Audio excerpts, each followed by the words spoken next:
एक ऐसे सेशन पर चर्चा करने के लिए जो निश्चित ही देखने भर से आप लोगों के मन में एक चिंता का भाव पैदा कर देता है। चिंता इस बात की कि यार अब जो मैंने इतने दिनों से कोको कोला पी है उसका क्या होगा, और कोको कोला पीने से क्या वाकई में कैंसर होता है क्या?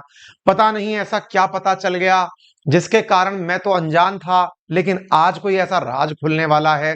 तमाम बातें आपके दिमाग में चलने लग गई होंगी। और जब नाम लिख दिया गया हो डब्ल्यूएचओ का, क्योंकि डब्ल्यूएचओ ने कुछ कहा है, तो भाई साहब इसका मतलब तो कुछ खतरे की घंटी जैसी कोई चीज है तो समझनी होगी। आज का बाय द वे ये जो सेशन है ये बहुत ही जानकारीपूर्ण है, विशेष रूप से उन सबके लिए जो डाइटिंग करते हैं या फिर वजन ना बढ़े उसको ध्यान में रखते हुए कोई कारनामा करते हैं। उन चीजों को भी सुनने वालों के लिए ये बड़ा काम का है। क्या है कैंसर की कहानी, कोको कोला से रिलेटेड सारी बातें आपको बताते हैं, ठीक है। चलिए, by the way Coca Cola के बारे में आप सबको मैं मानकर चलता हूं कि जितने भी सुनने वाले दर्शक हैं उन्हें पता तो होगा कि एक सॉफ्ट ड्रिंक है। लोग इसे ठंडक बनाने के लिए, कई बार किसी को लगता है भाई गैस बन रही है अंदर तो पी लो, एसिडिटी, जबकि सब काम उल्टे हैं इसके। कार्बोनेटेड एयर है लेकिन वो आपको फीलिंग ये देती है कि आपके अंदर से बाहर आ रहा है मामला, ठीक है। ठीक है, तो आप कोको कोला जानते होंगे, ये मैं मानता हूं। कोको कोला जब जानते हैं तो दूसरा सवाल बनता है डब्ल्यूएचओ। तो मैं ये मान सकता हूं अगर आप 1-2 साल से इंटरनेट पर सक्रिय हैं कोरोना काल के अंदर या उसके बाद, तो डब्ल्यूएचओ भी आपका पुराना मित्र तो हो ही गया होगा, क्योंकि इसने कोरोना काल में बड़ी सुर्खियां बटोरी हैं। मतलब हमें देखकर ये लगता है कि सेहत का असली केयर टेकर जो है वो डब्ल्यूएचओ है। तो डब्ल्यूएचओ दुनियादारी की सेहत का रखवाला, मतलब एक तरह से अंतरराष्ट्रीय संगठन है, विश्व स्वास्थ्य संगठन है। दुनिया भर को कोरोना काल पे इसने बहुत एडवाइजरी जारी की है। अब ये फिर से न्यूज दे रहा है। न्यूज क्या देता है? विशेष रूप से उन लोगों के लिए जो सोचते हैं कि मैं कोको कोला तो पीऊंगा लेकिन मेरा वजन नहीं बढ़ना चाहिए, मेरी हेल्थ सही रहनी चाहिए, उन लोगों के लिए बुरी खबर है। और विशेष रूप से उनके लिए जो कोको कोला के नाम पर डाइट कोक पीते हैं। आप में से कई लोग कहेंगे अरे अच्छा हुआ सर, मेरे को तो डाइट कोक वैसे भी पसंद नहीं है, बच गया मैं तो कोको कोला पीने वाला आदमी हूं जो सादा वाली आती है ना सर, मैं सेफ हूं। खबर तुम्हारी भी ठीक नहीं है, लेकिन डाइट कोक वाले पहले ज्यादा चिंतित हो लें, क्योंकि डब्ल्यूएचओ ने इसमें कहा है कि जो इसका स्वीटनर है, जो मीठा इसमें मिलाया जाता है डाइट कोक में, सर मीठा, सर ये तो कहा जाता है शुगर फ्री है। अरे तो जो मिठास इसमें आती है ना वो आर्टिफिशियल स्वीटनर की है, और जो वो आर्टिफिशियल स्वीटनर इसमें मिलाया जाता है उसकी वजह से कैंसर होता है, ऐसा डब्ल्यूएचओ ने कहा है। डब्ल्यूएचओ ने कहा है तो क्या खबर कहीं छपी है क्या? बिल्कुल, रॉयटर्स की तो एक्सक्लूसिव खबर है कि डब्ल्यूएचओ की कैंसर रिसर्च एजेंसी ने कहा है कि एस्पार्टिम एस्पार्टिम आर्टिफिशियल स्वीटनर जिसकी वजह से इसमें मिठास होती है। अच्छा, कई लोगों को मीठा खाने का मन, मीठा पीने का मन करता है। अब मीठा पीने का मन करता है तो नेचुरल शुगर डायबिटीज, मोटापा, इन सब के लिए जिम्मेदार होती है। तो उनकी तुलना में कई आर्टिफिशियल स्वीटनर्स मिलाए जाते हैं। उनमें से एक है एस्पार्टेम, जिसकी खोज 1981 में हुई थी। उसके बाद तो भाई साहब जो लोग डायबिटिक थे उन्होंने अपनी शुगर कंट्रोल करने के लिए यूं समझ लीजिए कि मीठी चाय तो पीनी है लेकिन एस्पार्टेम की गोली मिलाकर पीनी है, शुगर फ्री की गोली मिलाकर पीनी है। एक जमाना सा आया था जिस समय जो भी शुगर के पेशेंट होते थे उन्हें मीठा खाना था तो उसके नाम पर उन्होंने मीठी गोली मिला ली। ठीक इसी प्रकार से आपने देखा होगा कई जगह तो शुगर वालों के लिए शुगर फ्री मिठाइयां मिलने लगी हैं। और वो शुगर फ्री मिठाइयां क्यों बनती हैं? क्योंकि उसमें आर्टिफिशियल स्वीटनर मिलाया जाता है। तो यहां क्या कहा गया है कि artificial sweetener is a possible carcinogenic, यानी इसकी वजह से कैंसर हो सकता है। तो अब ये चीज बड़ी निकल कर आई है। तो ऐसी स्थिति में आज हमारा बड़ा प्रश्न बनता है ऑल अबाउट एस्पार्टिम। क्या है एस्पार्टिम? वो आर्टिफिशियल स्वीटनर जिसकी वजह से कैंसर की बातें सुनने को मिल रही हैं। तो स्वीटनर जिससे कोको कोला डाइट कोक के अंदर मिठास आती है वो कैंसर के लिए जिम्मेदार है। ये जानकारी मैं आप लोगों को देने जा रहा हूं। इसके बारे में विस्तार से बताऊंगा, लेकिन उससे पहले आप एक बालक लिख रहे हैं कि सर कोर्स परचेज नहीं हो पा रहा है, तो चलो कोर्स कर सकते हैं, ठीक है। चलिए, तो अब थोड़ा आगे की जानकारी प्राप्त करते हैं। आपके दिमाग में पहला प्रश्न तो यही बन गया कि सर जी ये डाइट कोक होती क्या है, हमें तो यही नहीं पता है। ऐसी स्थिति में हाँ, कुछ एक बालकों के कमेंट में देख रहा हूं, अच्छा हुआ सर मैं तो कोक पीता ही नहीं हूं, मैं तो और कोई चीज पीता हूं, है ना। किसी को माउंटेन ड्यू पीनी है तो किसी को कुछ पीना है, मैं तो पेप्सी वाला आदमी हूं, मैं बच गया। कोई नहीं बचा है, सब आओगे बेटा लपेटे में। सुन लो पहले, कोको कोला दो प्रकार की कैन में आती है। एक कोको कोला क्लासिक है जो कि इस कलर में दिखती है, और एक सिल्वर कलर में आपको आती है जिसको डाइट कोक कहा गया है। दोनों में बेसिक अंतर क्या है भाई? ये कोको कोला आप लोग साधारण रूप से पीते हैं ना, आपको जानकर आश्चर्य होगा, एक इस 250 ml का, ये जितना भी 100-150 ml का जो डब्बा आता है ना, इसमें लगभग 12 से 14 चम्मच चीनी डाली होती है।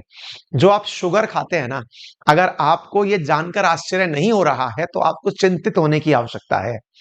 आप और हम अगर घर में दूध पीते हैं, या कोई भी शिकंजी या फिर कोई रसना फ्रूटी, कुछ भी जो अपन घर में बनाकर पीते हैं, उसमें सामान्यतया 1 या 2 चम्मच मिठास करने पर, चीनी मिलाने पर पर्याप्त मीठा हो जाता है। उसके बाद भी अगर एक एक्स्ट्रा चम्मच डाल दिया तो वो पीने में भी ऐतराज होता है कि यार ये कितना मीठा हो गया, नहीं पिया जा रहा है।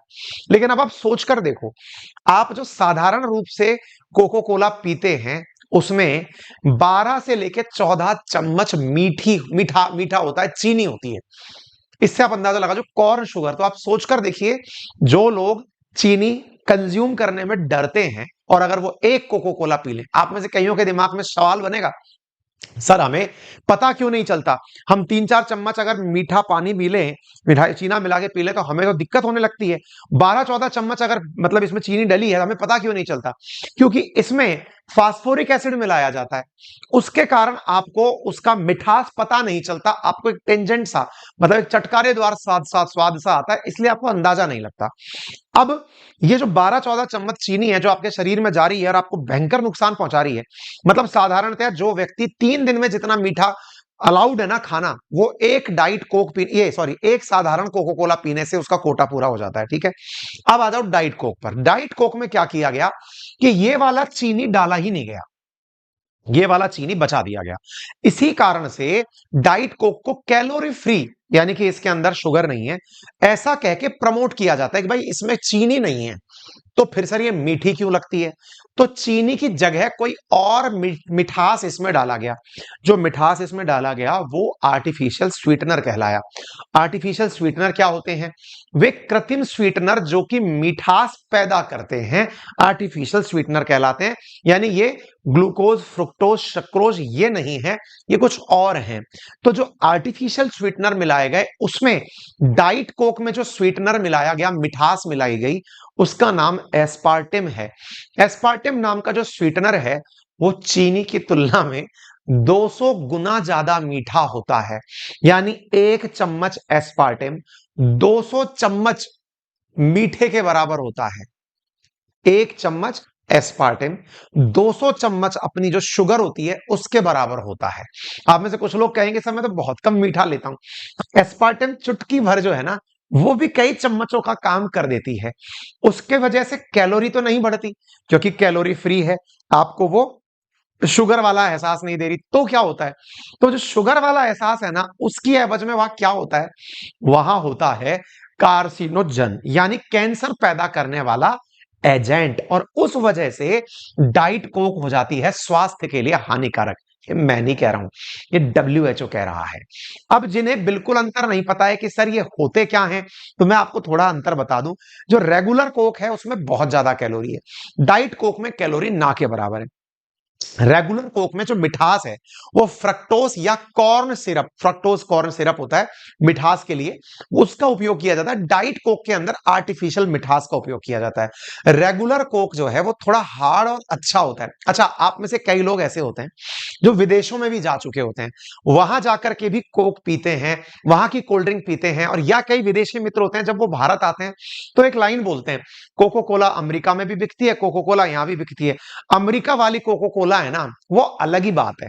यहां वाली कोको कोला में वो बात नहीं है। वो बात इसलिए नहीं है क्योंकि इंडिया उन लोगों का देश है जो चीनी भी मीठे के बिना पीते नहीं है, और एक्स्ट्रा मीठी होनी चाहिए। मतलब चाय भी बिना चीनी के नहीं पीते हैं, एक्स्ट्रा मीठी चाय हो तो चलेगी। अमेरिका में कोक तो दुनिया पीती है, लेकिन अपने यहां पर जितनी चीनी डलती है ना, उस चीनी का 1/3 चीनी वहां डलता है। इंडिया में 12 चम्मच अगर कोको कोला के अंदर चीनी डलता है एक डब्बे में, अमेरिका में वो 4 चम्मच डलता है। हर देश ने अपने अपनी शुगर लिमिट सेट कर रखी है कि हमारे यहाँ इतना ही डालोगे। इंडिया वाले क्योंकि मीठा पसंद ज्यादा करते हैं, इंडिया में तो बीमारी की जो दुकान है ना, वो असल में मिठाई की दुकान से शुरू होती है।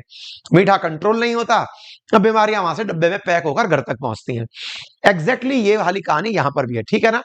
डाइट कोक इसी वजह से, क्योंकि उसमें वो वाला मिठास नहीं है, इस वजह से थोड़ा स्वाद अच्छा नहीं लगाता है। फ्रक्टोज सामग्री चीनी के कारण मीठी होती है, लेकिन डाइट कोक जो है वो कम शर्करा वाला होता है, इसमें एस्पार्टिम के कारण मिठास होती है।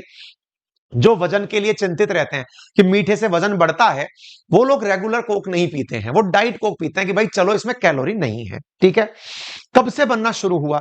तो जो कोको कोला की कंपनी है उसने 1983 में शुगर फ्री ड्रिंक के नाम से इस डाइट कोक की शुरुआत की थी। इसमें डलता क्या क्या है जिसकी वजह से इसका ये विशेष स्वाद होता है? इसके अंदर साथियों कार्बोनेटेड वाटर, यानी पानी के अंदर कार्बन डाइऑक्साइड मिला करके जो रंग है विशेष, वो कैरेमल रंग है। इसके अलावा मिठास के लिए एस्पार्टेम, साथ में फास्फोरिक एसिड। फास्फोरिक एसिड बड़ी काम की चीज है। वो जो 10-12 चम्मच आप मीठा पी रहे हो ना अतिरिक्त रूप से, उसको मीठा आपको एहसास ना हो और एक विशेष स्वाद लगे, इसके लिए उसमें फास्फोरिक एसिड मिलाया जाता है। साथ ही पोटेशियम बेंजोनेट इसमें मिलाया जाता है। नेचुरल टेस्ट पहले वाले फ्लेवर, आपको जिस फ्लेवर में पीना है, आम में पीना है, नारंगी में पीना है, जिसमें भी पीना है, वो ये देते हैं। साथ में सिट्रिक एसिड और कैफीन भी इसमें मिलाया जाता है। इस प्रकार से आपकी कोक तैयार होती है। डाइट कोक के अंदर चूंकि कैलोरी कम करनी है, इसलिए मीठे की जगह एस्पार्टिम डाला गया है, ठीक है। मार्केट में अलग अलग फ्लेवर के साथ दुनिया भर में डाइट कोक बिकती है। अब कैंसर के जोखिम की बात कहां से आई? तो जो वर्ल्ड हेल्थ ऑर्गेनाइजेशन है WHO, उसने चेतावनी देते हुए कहा कि कोको कोला समेत कोई और भी सॉफ्ट ड्रिंक या कोई भी फूड आइटम जिसके इस्तेमाल के अंदर आर्टिफिशियल स्वीटनर मिलाया जाता है, उससे कैंसर होता है। सर WHO तो हेल्थ ऑर्गेनाइजेशन है, दुनिया भर के डॉक्टर बैठते हैं। उसको कहां से पता चला? उसको पता चला एक एजेंसी से। कौन सी एजेंसी थी? International agency for research on cancer. ये WHO के अधीन एक एजेंसी है जिसका नाम है IARC। उसने जुलाई के अंदर एस्पार्टिम को ऐसे पदार्थों की लिस्ट में शामिल किया जिनसे कैंसर हो सकता है। अब एक बड़ा सवाल बना, क्या तो कोको कोला में ही है क्या एस्पार्टिम, कहीं और नहीं है क्या? है ना। आप अगर च्युइंगम खाते